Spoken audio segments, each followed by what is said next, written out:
A new football season means another chance at a championship at Wallace Rose Hill High School.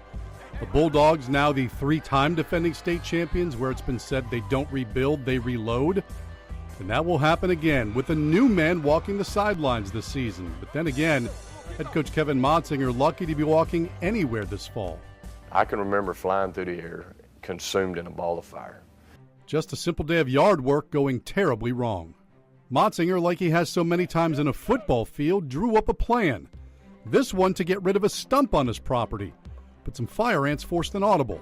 I saw him out there one day, so I took the spray I spray around the house for, all kinds of bugs and stuff, and I'd sprayed around that stump. I just took a couple of my fire ant pellets, and I threw them down there. Add a little gas to get the fire going, no more ants, no more stump, and nearly no more Kevin Motsinger. The gas burned up, everything was good.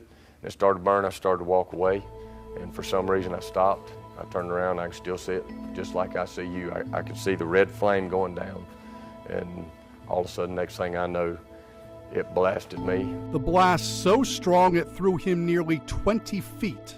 I was in a ball of fire, and it didn't get my face. It didn't get it got my arm and my legs. And the best thing that I could compare my arm to was like a pack of Nice's sausage.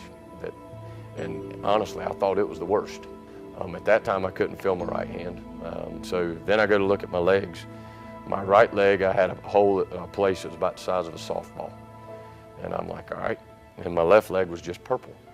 Despite all of that, the tough guy, football player mentality never left his body. In my mind, I'm like, I'm gonna drive myself to the hospital.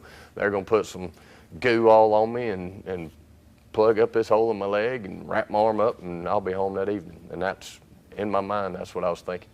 But that's not at all what happened. A trip to Pender Memorial Hospital led to another by ambulance to Chapel Hill.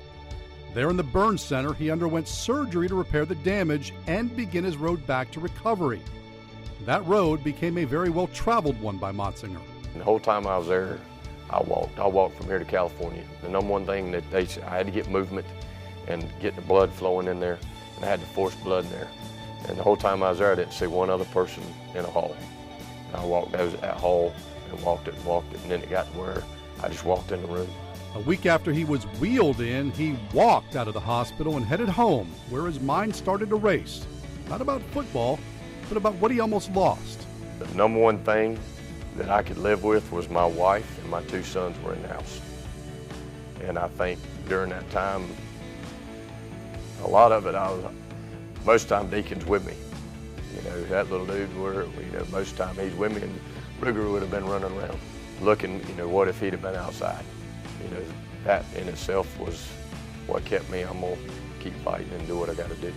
It's an attitude that Kevin Motsinger asks of the young men who play for him to adopt, and because he walked the walk, he was back with them. You know how lucky you are. On the field for the year's first practice and opening night, and he wouldn't have had it any other way. Emotionally, it kind of hit me a little bit.